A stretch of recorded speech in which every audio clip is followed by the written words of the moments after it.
Congressman Keith Ellison, who was one of the most loudest proponents of the campaign of the country's first successful Jewish presidential candidate, Bernie Sanders, well, that guy was forced to defend himself against accusations that he was anti-Semitic that have been hurled against him by the Democratic Party establishment ever since he announced that he was going to run to be the next DNC chair.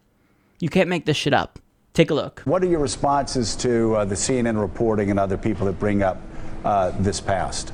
I think that it is bad reporting because I have a 10-year record in Congress. I have a 4-year record in the Minnesota State House.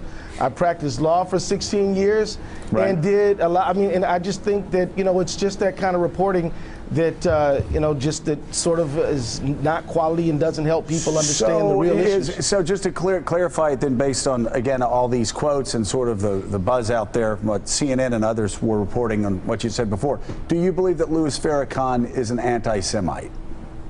Sure, but I mean, what does he have to do with anything going on in this race or this country at this time? Absolutely nothing. Well, CNN says that you've said some positive things about Minister Farrakhan, a role model for black youth. But here's the thing, Joe. We're talking about something that happened in 1995. Right. This was a year then the Million Man March took off. Right. People were attacking the march at the time. The march was a very good thing. I was very proud to be part of it. But here I am, having to answer questions about this, and I'm not talking about what our country needs to look like and what the Democratic Party can do, because this smear campaign from almost 21 years ago or something like that is about distracting and taking people away from the issues that really are at hand in this case. And I think it serves somebody's political purpose to push this stuff. But it doesn't serve the public interest to serve it. But Congressman, there are some Jewish Democrats who look back, and if you're going to lead the party, they look at those comments with some fear and some trepidation. Do you disavow quotes like that, the one we just read? Man, I'm telling you, back in 2006 and before, I disavowed them. That's the ridiculous thing about this. That we keep on having to answer this kind of stuff. But let me tell you, it's not that people are, I don't think people are who are pushing it are genuinely curious. They don't want to talk about what the Democratic Party needs to look like to be an effective vehicle for the hopes and dreams of average Americans. So they bring up this kind of stuff and get you to make me answer this kind of stuff on national television. Now notice that the claims that he's anti-Semitic are coming from CNN, otherwise known as the Clinton News Network. Now let's all remember that their parent company, Time Warner, was the 7th largest donor to Hillary Clinton. So, I wonder which wing of the party they're siding with here. Now, when asked, do you believe Louis Farrakhan is an anti-Semite, Keith had the perfect response. He said, sure, but what does that have to do with anything going on in this race and in this country at this time? Absolutely nothing. And this is just one of many examples of the Democratic Party establishment misusing identity politics to slander progressives. They've done it to Bernie Sanders multiple times, and they're doing it now to Keith Ellison. So for example, Hillary Clinton claimed that because Bernie Sanders said, quote, we need to stop yelling across the aisle about gun policy, but because he specifically used the language yell, well, Hillary Clinton took that as sexism, because typically when men say that women are yelling, well, they're trying to be sexist.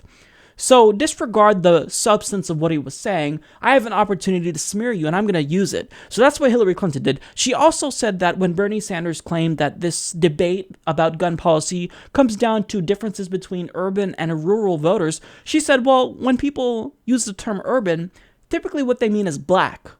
No, that's not what he meant, Hillary Clinton. So they try to use identity politics to smear their opponents. And David Brock, he claimed that Bernie Sanders didn't care about African Americans because one of his ads just simply wasn't diverse enough. Now, this guy is the attack dog for Hillary Clinton. He ran 2 pro-Hillary Clinton super PACs. So the Democratic Party, they have basically discredited themselves, and anytime they cry about misogyny or homophobia or racism, you can bet your ass that they are probably misusing it to smear someone who's actually a progressive. Now, another part in here that bugged me. Congressman, there are some Jewish Democrats who look back, and if you're going to lead the party, they look at those comments with some fear and trepidation. Do you disavow quotes like that? And this is really frustrating to me because Bernie Sanders, again, the country's most successful Jewish presidential candidate, well, he endorsed Keith Ellison. He's Jewish. Chuck Schumer, An establishment Democrat wants the party to win because he's not completely idiotic like everyone else. Even though I dislike him, he at least is not a masochist and doesn't want to continue to get defeated and killed by Republicans. He endorsed Keith Ellison. He's also Jewish. So who's perpetuating these lies? I'm not trying to promote the, quote, I have Jewish friends so I can say anti-Semitic things card, just like I have black friends so I can say racist things card. That's not what I'm promoting here. But if you don't mind me using identity politics myself, what is this really about? Well, Keith Ellison is a Muslim. He is the first Muslim congressman, and he actually has a reasonable stance on the Israel and Palestinian conflict. He supports the existence of the state of Israel. He's also in favor of a two-state solution, but he's against Israeli war crimes that are committed in Gaza. And he doesn't condone the illegal settlements that the Israeli government is building on Palestinian land. And guess what? That's really not unreasonable. So does the rest of the international community, hence why the UN has condemned the state of Israel because they're in violation of international law. You can't dispute that fact. Are you going to tell me that the rest of the world is also anti-Semitic? It's ridiculous. And one more thing that Ellison said here, they don't want to talk about what the Democratic Party should look like in order to be an effective vehicle for hopes and dreams of the average Americans. So they bring up this kind of stuff and make me answer this on national television. That's exactly it. That's exactly what this is about.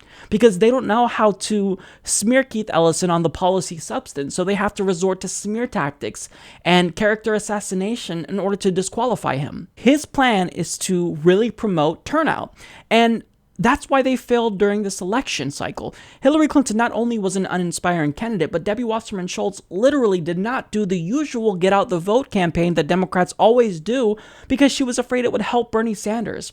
So you guys have discredited yourself. You show that you have no strategy. So it's time for the Democratic establishment and all the hacks that they have doing propaganda in them, in the media for them.